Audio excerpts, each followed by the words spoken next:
with marketers, we're testing. You were commenting earlier of like I failed for 6 or 7 years. I was like, oh, I was learning. You're either winning or you're learning, and taking those things. I mean, we do it all the time with my team of trying to find the right partner firms to come and be affiliated with IAA.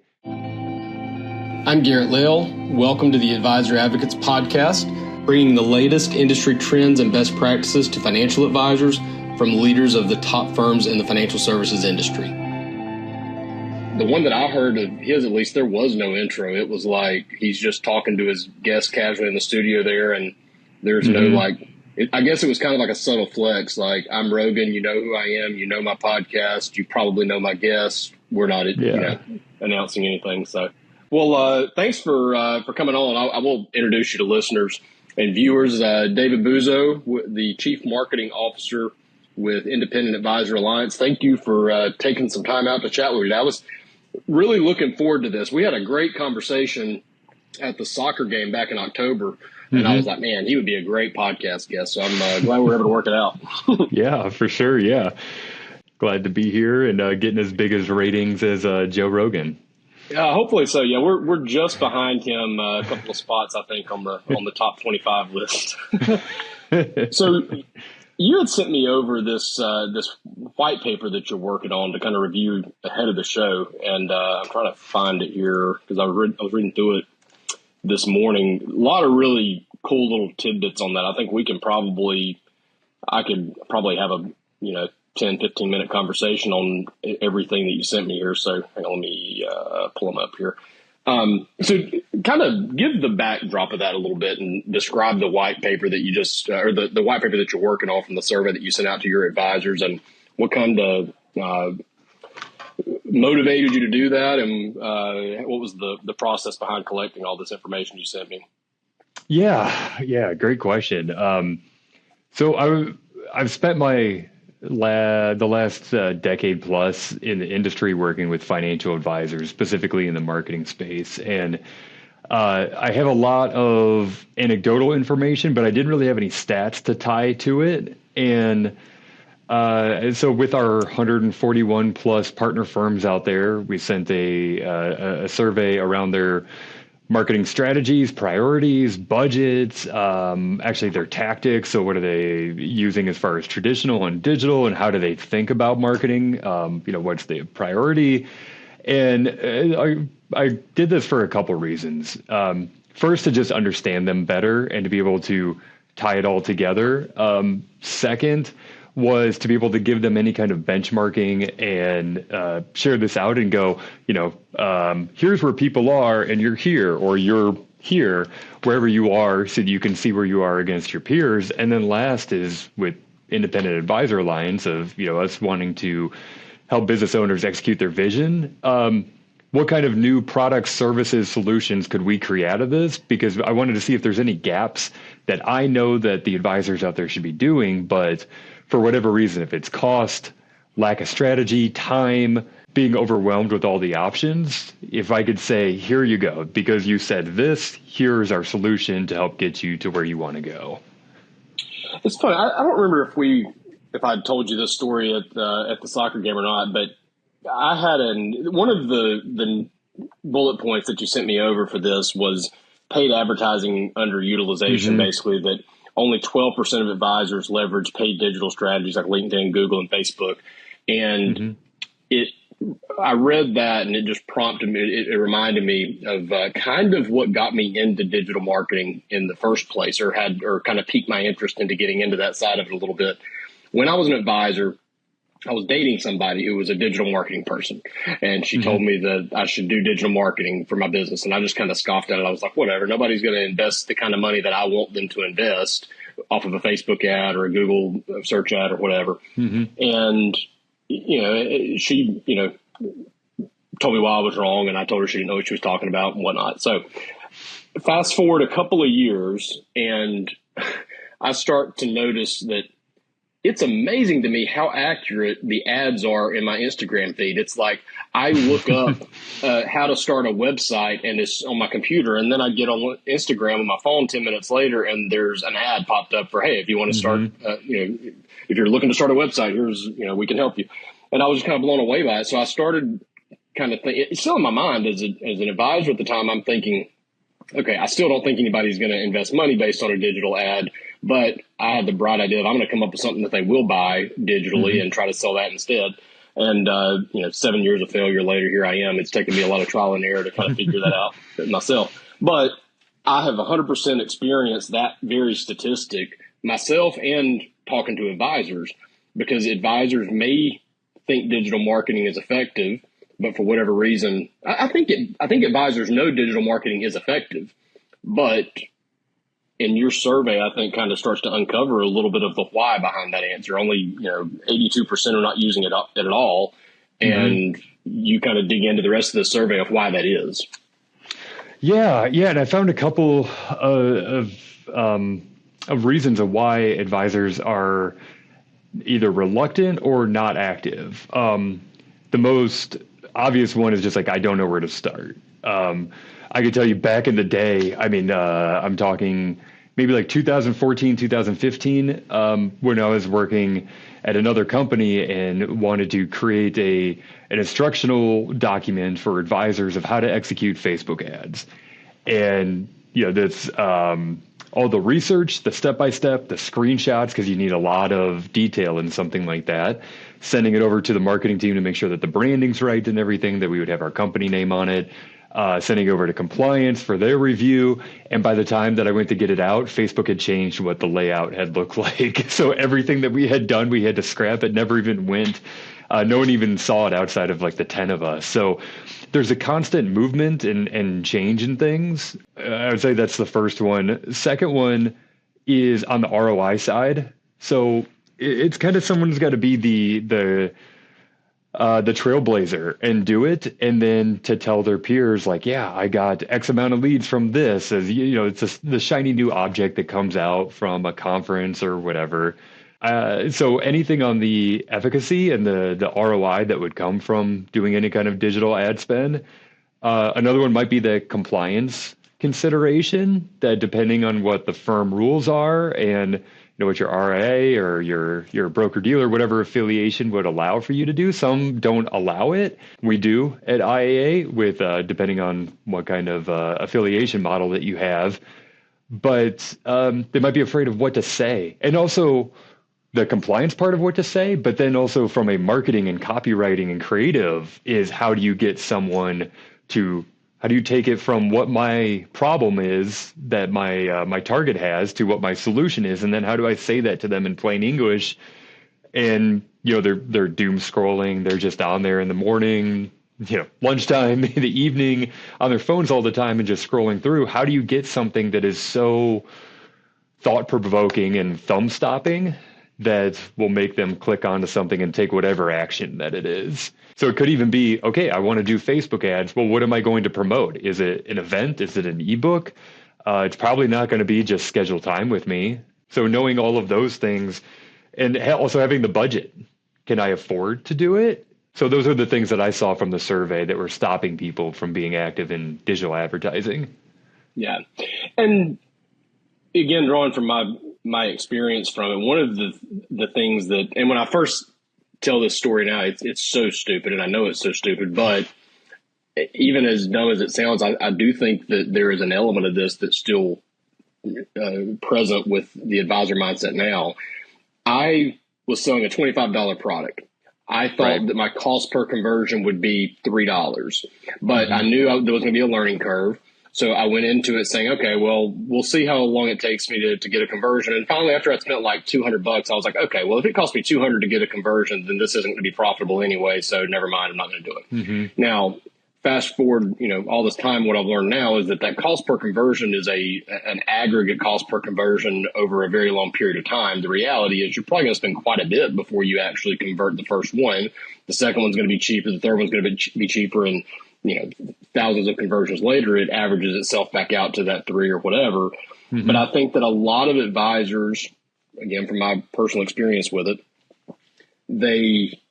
and from talking with other advisors as well, even if they understand that part of it, they go into it understanding we're going to build a process. It's going to take time. And they know that, but then they get 1, 2, 3 months into the process, and they might take the example that I gave you, add a couple of zeros to it, and that might be the advisor's experience, but they've spent $10,000 now and not really seen any traffic, so they don't stick with it. Is that a part of the gap in what's going on with advisors, or are they not even getting to that point? I mean, based on the survey here, they're not even getting to that point. They're not even trying in the first place. Yeah. I believe that the way that it was worded was in the last 12 months, have you been active in digital advertising? So there's completely the possibility that they've done something in the past. They dipped their toe in the water. They didn't see success. But the thing that I would compare that to is, hey, I want to get in shape. I'm going to go and run. And then you go and run one time and you're like, I'm not in shape. This doesn't work. Why isn't this working? I'm not going to do it because it doesn't work. So the same kind of mentality is like with marketers, we're testing. You were commenting earlier of like, I failed for 6 or 7 years. It's like, oh, I was learning. You're either winning or you're learning, and taking those things. I mean, we do it all the time with my team of trying to find the right partner firms to come and be affiliated with IAA. Is, hey, we're going to do LinkedIn ads. Is it an image? Is it a carousel? Is it a PDF? And it's 20 pages, but you only get the first 3, and then you got to download it to get the rest. So we're finding what is the most attractive way for advisors to find out information about us. Same thing with advisors talking to who their target client is it's testing. I mean, is it going to be that meaty ebook about living through retirement, and it's everything you need to know from healthcare to are you going to outlive your savings to anything else? Or is it going to be something about the benefits of what you do compared to something that's very focused on what a problem that they have that they're targeting? So it's a lot of testing, I think. And my hunch is, though, I guess if I could do it over, I would word the question differently in the survey, but have you ever been active in it? Because my guess is no, that people haven't even taken that leap. Another element that you covered that's maybe changing topics or shifting gears just a little bit here. 58% of advisors handle marketing in-house. And I even thought your data was a little bit, might even understate that a little bit, because 17% had an employee doing it as part of their job, and another 3% had an in-house employee as their only job, like a chief marketing officer, a director of marketing. So if you add all of those together, it's something, I don't know, quick math, 78% are doing it somehow within their organization, where only 20% are using an outside agency. So I think, and I want to get your feedback on this, if you agree or would disagree with this. I think to some extent there's a lack of trust from advisors in using third-party agencies and outsourcing that, because I have heard a ton of stories of people who dropped 5, 10, 15 grand and saw nothing. And to be fair, you don't know what you're getting necessarily. There's not a ton of transparency in what the marketing agent is doing for you and what you're paying for. But at the same time, the advisors typically, some advisors are, but typically advisors are not going to have creativity as their strong suits, right? We're analytically natured, we're dollars and cents, and we're good at that side of the brain, but probably not the creative side. And I've had the exact same experience with spending 3 hours learning how to do this YouTube ad or Google ad or Facebook ad. And then next week, when I go to do it again, they've totally changed the process, or they've added some other new wrinkle, and I've got to spend 3 hours learning that too. And I don't have the time as an advisor, or didn't have the time as an advisor. And a lot of advisors don't have the time to learn that. And they sure as heck don't have time to learn it and then relearn it every time Google or Facebook has a new widget come out and a new bell and whistle on it. So there's a need to offload that to someone else. But there's also a lack of trust, I think, in knowing who to offload it to. Yeah, I agree with that completely, because if you think about especially the independent financial advisor, of the mental makeup of that person, they probably started at a wirehouse and broke away and went independent, or they came up, and broke out on their own. Is they want to have autonomy. They want to be the decision maker. They want to be the business owner. They want to be the one that's in control. And often it's that unwillingness to delegate or let go, to let go of the vine. So I think that is part of it, is wanting to have control over everything, but then not understanding or not believing in marketing, growing their practice outside of referrals, which is actually the name of the white paper of Beyond Referrals, of this entire different methodology of you can grow your practice outside. I mean, referrals are fantastic. There's nothing more powerful than I know a guy. So I don't want to go away from that. But when I talk to advisors and they say like, oh, 92% of my business comes from referrals, it's like, well, of course it will, because you're not doing anything else.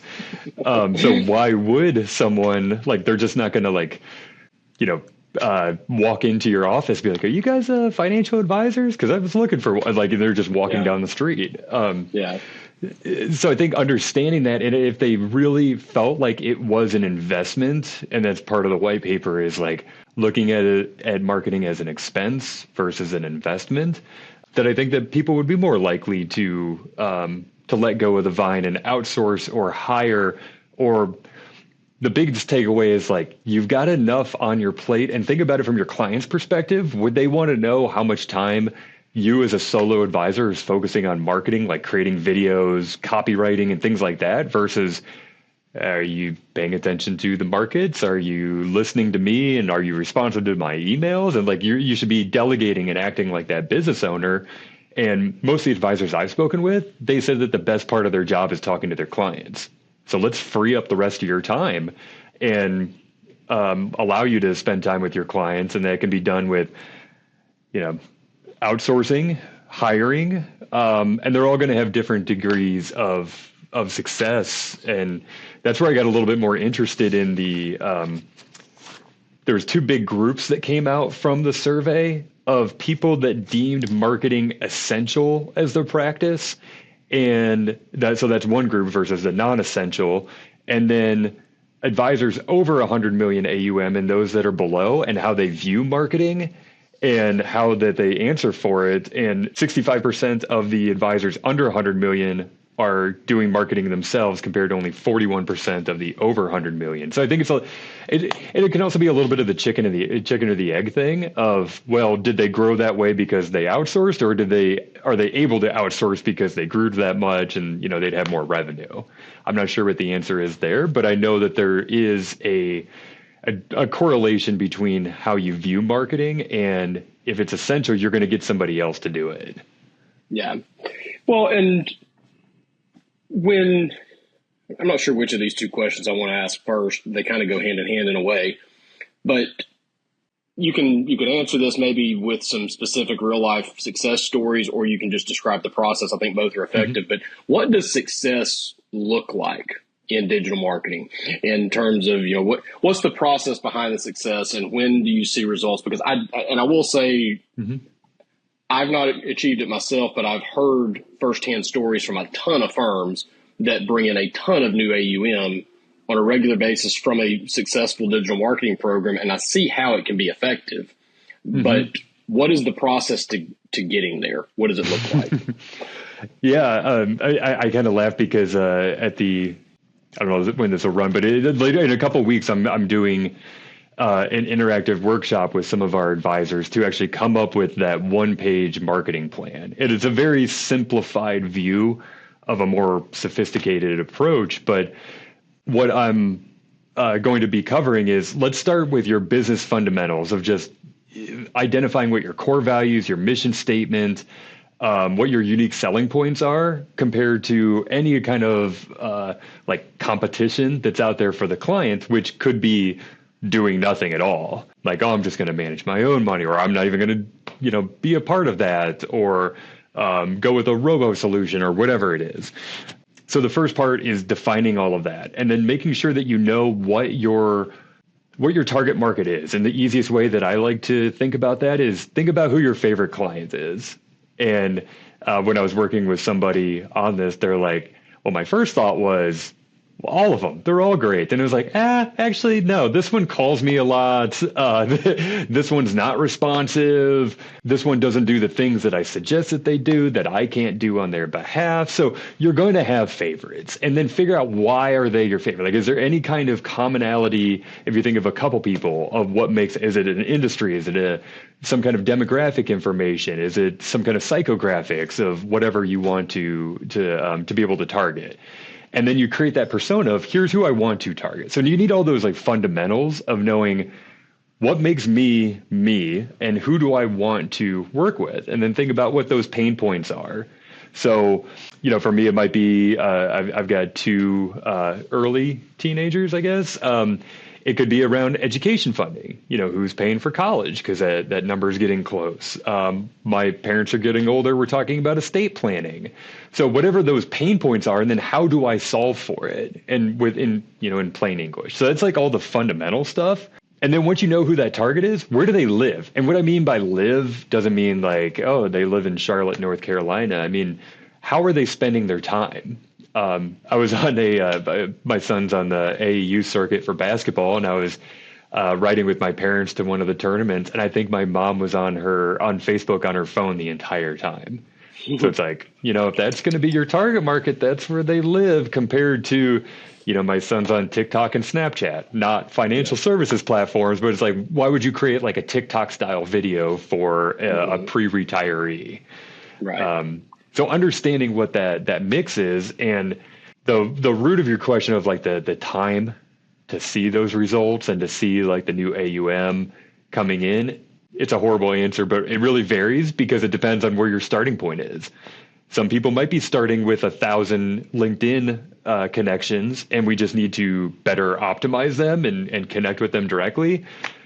Other ones, my team's working on this week of creating a company page that they've never had a social media presence before. Like they're saying, hey, I want to run a marathon, but I'm out of breath walking up the stairs. And then another one is, hey, I want to run a marathon and I can already run a 8-minute mile. So one of them is a lot farther along than the other. So that's a really bad non-answer for you. Well, but it does. Yeah, you've got to build. It's kind of like saying, how long is it going to build the house? Well, it depends on how much you've already gotten built. If you've already laid the foundation and done a lot of the work, then yeah, you're gonna speed that.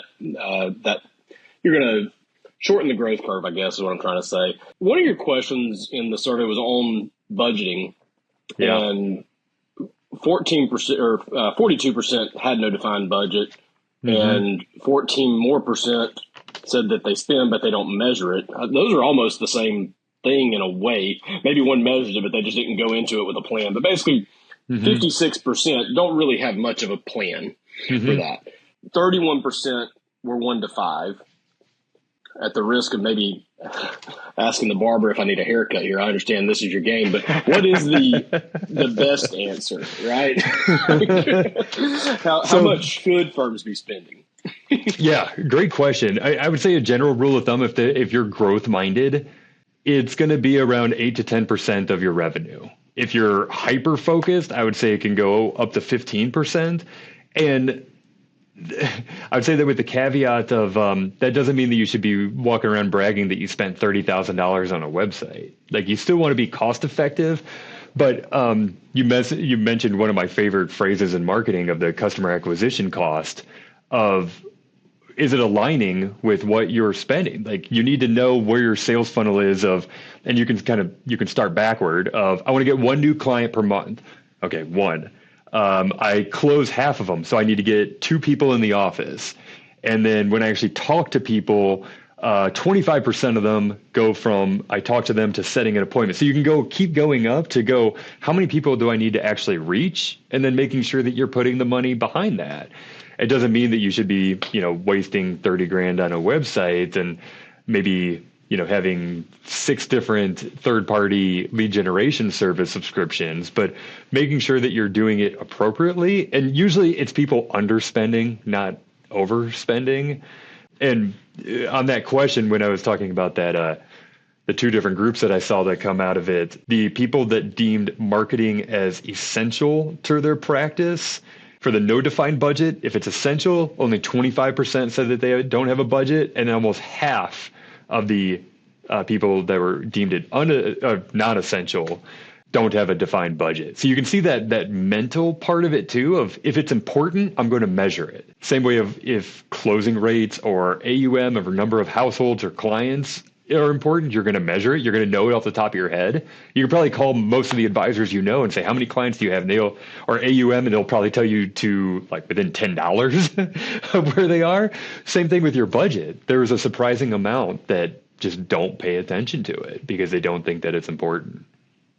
And it's funny to me when you talk about analytics and measurement for advisors. I said that advisors tend to lack on the creative side, maybe more so than the analytics side, but that actually is one of the things that I find very surprising, because if you are analytically minded, digital marketing is like a data supermine of information that you can get. And it's interesting too, because you can learn a lot of things from I'll use this as an example. If you've got this really awesome marketing slogan that you came up with and you just think it's the greatest thing ever and it completely flops, well, then here's a thought. Maybe you don't need to use that line in your meetings with clients either. You know what I mean? Sometimes you can take the data from the quantitative data can become very good qualitative data as well to use in your meetings and your interactions with clients. But I think about when I first started my career, and whatever firm advisors are with now, there's a good chance that they experienced some version of this earlier in their career. My firm was in teaching me the business where you make this amount of calls a day, you make this amount of contacts per day. If you make this number of contacts, you will convert on average this amount of new clients, and the new clients are going to have this much revenue or this much in assets. And then those assets are going to generate this much in fees or commissions. And this is how much money you're going to make. So top to bottom, there was a very, very, very strong correlation in the number of attempts that I made and the amount of money that I made. And the firm knew that, and you learned what that number looked like. Nick Murray wrote about it in his book, Finding Your In, knowing how many people you have to call to make $1,000, right? And that same thing that advisors are so familiar with, that entire sales process, takes place in the digital world the exact same way. It's just much easier to track and get a lot more information back from your failures, so to speak. Like you said, I love that line. That's probably going to be the title of the show. You're learning, or you're winning, or you're learning. Because on every single one, you either learn something that you can do better, or that you can change, or that you can improve, or it's successful.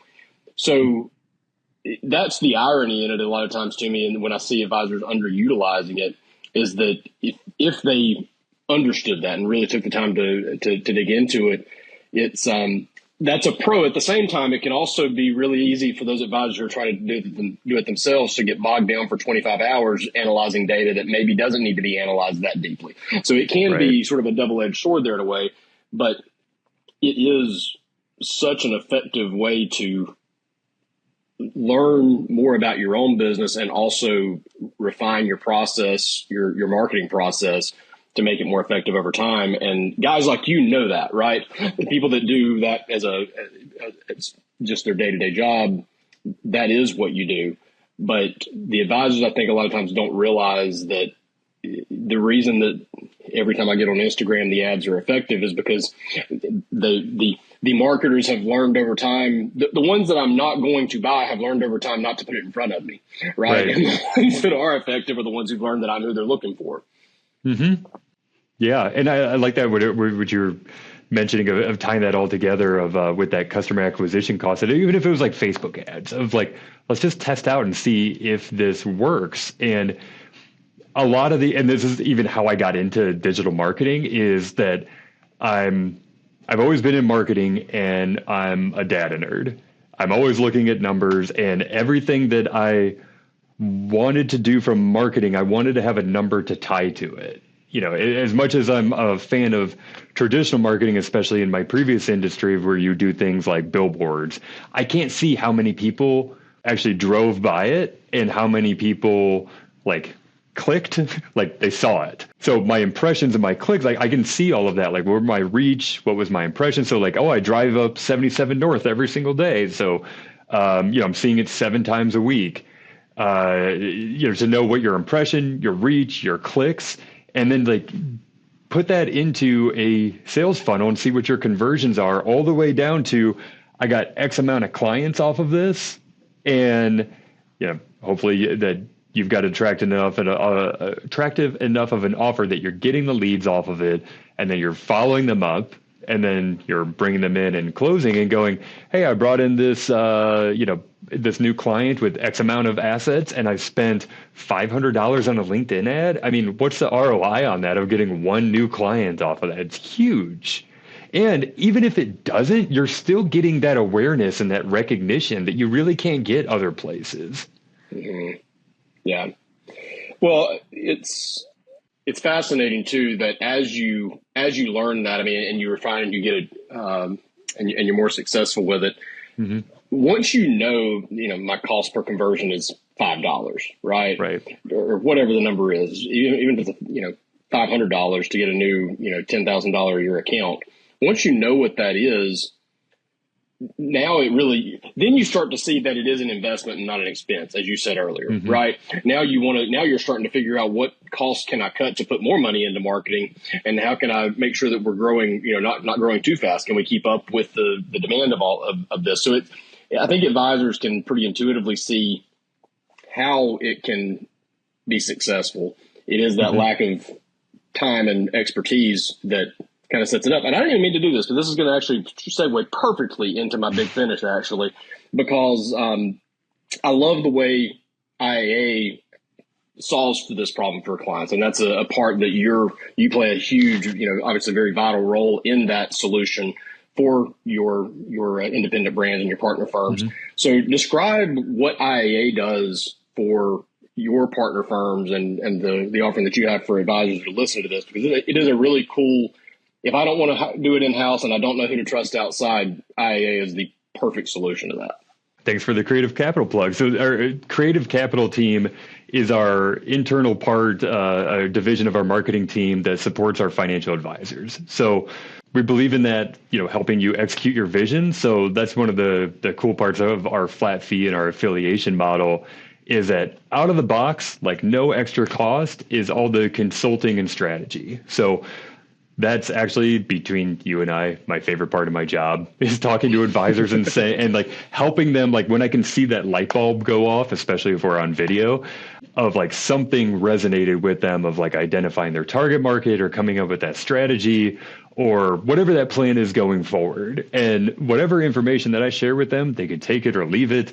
But if they want to have help on the execution side, then my team can do that for them. And that's what Creative Capital does. And it's anything from transactional things like, hey, I want to create a landing page for my website or update a brochure or whatever, or ongoing strategy and digital marketing services where we actually execute everything digital on their behalf. So solving for all those people that are either doing it themselves or they've got somebody doing it full-time or part-time. We're not here to take anyone's jobs. We're really here to just supplement. So if there's anything that we can do that, like, we can't do local things, we can't do client things just because of the scale and, being not in their office.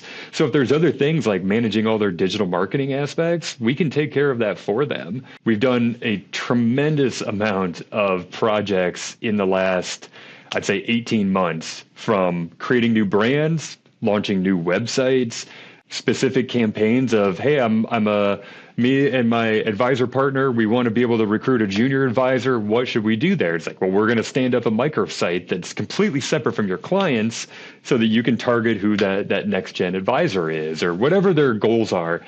And doing that strategy and consulting piece and finding out what is their end objective. And I would say, like, Garrett, let's say we fast forward 6 months and we're popping champagne bottles because of the success. Why is it successful? And they'll say, like, hey, we brought on that next gen advisor. We brought in 5 new clients that are at X assets, like whatever it is. Like, okay, now we're going to work backward and figure out how we're going to get there. So helping them just get that direction to make sure that whatever it is, from client communication to building a brand to client acquisition, that's what we're here to do to help. Awesome stuff, man. Well, really, really appreciate your time, David. Thanks for coming on. This is a great conversation. I knew it would be. I've been, like I said, looking forward to this one. So definitely appreciate that. If you are an advisor interested in looking for another solution, maybe for your marketing efforts, now David and his creative capital team are for independent advisor alliance partner firms. But if you are happen to also be considering a new environment for your business, feel free to reach out to me. My information's in the description as always, and you can give me a call. And I would be happy to introduce you to the folks over there. But really, really cool way that you go about your business over there at IAA. I love you guys, and I think it's a really good option for firms that are out there. But what you're doing on the creative capital side is just super cool, because there are so many advisors out there that fit exactly the description that you uncovered in your data, right? That they're just not they know it's a good idea, but they don't know how to start. So yep, that's what we're here for. Well, thank you for sharing your nearly infinite wisdom with us. I do appreciate it, man, and hope you have a great rest of your week, man. Awesome. Thanks for having me. You bet, man. Thanks, David. Thank you for watching or listening to the Advisor Advocates podcast. Really appreciate it. If I can help you in any way, please feel free to give me a call at 919-561-2436 or send me an email at garrett@theadvisoradvocates.com. or feel free to use my calendar link, which will be listed in the description below. Thanks again for your time. See you next time.